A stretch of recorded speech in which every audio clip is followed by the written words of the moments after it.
Welcome to our explainer. Today, we're actually going to slow things down a bit. We're stepping away from all the noise of the modern world to explore something very brief, incredibly quiet, but just profoundly intimate, from ancient folklore. We're diving into the untold legend of the mirror. It's this single, fleeting moment in time that somehow holds centuries of cultural weight. Honestly, it's the kind of hidden narrative gem that makes you pause and completely rethink everything you thought you knew about these legendary figures. So it begs a really fascinating question. What happens when an ancient, unbroken tradition is suddenly subverted right in the middle of a legendary wedding? It's so easy to get totally lost in the grand scale of epic stories. We tend to focus on the massive celebrations, the kings, the queens, the thousands of guests. But the source material we're examining today asks us to look past all of that spectacle. It pulls our focus to a quiet, almost entirely unseen moment between two people. We're looking at the sudden breaking of a rule and exploring why a figure who is universally known for strictly upholding tradition would choose that exact hyper-visible second to completely shatter expectations. Now, to truly grasp the weight of this moment, we have to ground ourselves in the setting, which is the Mithila region. This is a place literally steeped in narrative. Every single custom, every song, every story passed down through generations carries this immense, almost structural weight. The folk tales here aren't just casual stories you tell around a fire. They are the living, breathing memory of the people. In Mithila, rituals are rigid. They completely define social order and personal duty. So to break a custom here isn't just some minor faux pas. No way. It is a profound statement.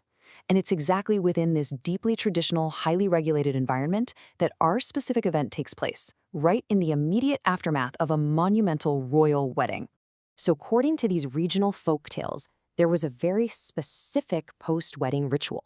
And this wasn't part of the massive public spectacle, right? This was a super intimate requirement. The bride and the groom were required to look at each other's faces, but actually not directly. Instead, they had to look at each other in a shared mirror. Just think about the profound psychology behind that for a second. It's a remarkably beautiful, symbolic way to bond a newly married couple. It forces them to share a single frame, a single reflection, immediately after taking their vows.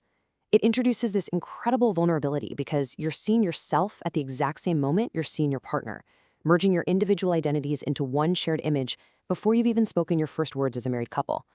You can actually feel the anticipation building when you think about the exact choreography of this ritual. It's not just a casual suggestion, it is a highly formalized progression.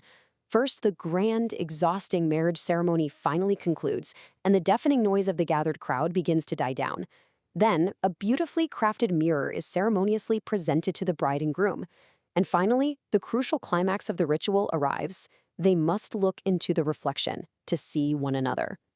Every newlywed couple in this culture goes through these exact steps.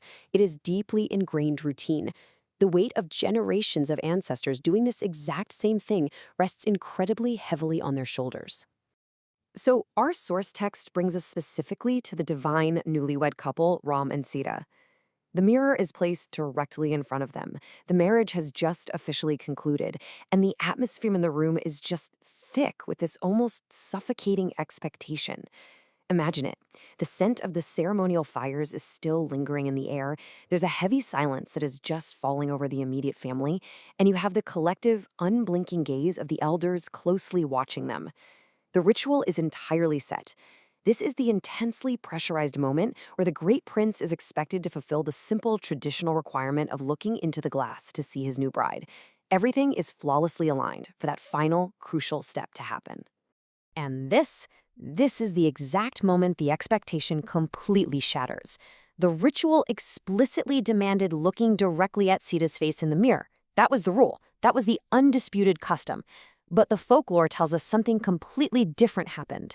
Sri Ram deliberately averted his gaze. He completely subverted the unbroken tradition of his ancestors. At the very climax of this deeply intimate bonding ritual, with his entire family watching, he refused to look into the reflection. It's this act of quiet, shocking rebellion from a man whose entire legacy is built on duty, obedience, and following the strict rules of his culture. And the text we're examining is actually incredibly deliberate in how it presents this sudden deviation. Just listen to how this translated passage hangs in the air. It says, quote, Sri Ram, instead of looking at Sita ji in the mirror, kept his eyes And the text literally cuts off right there.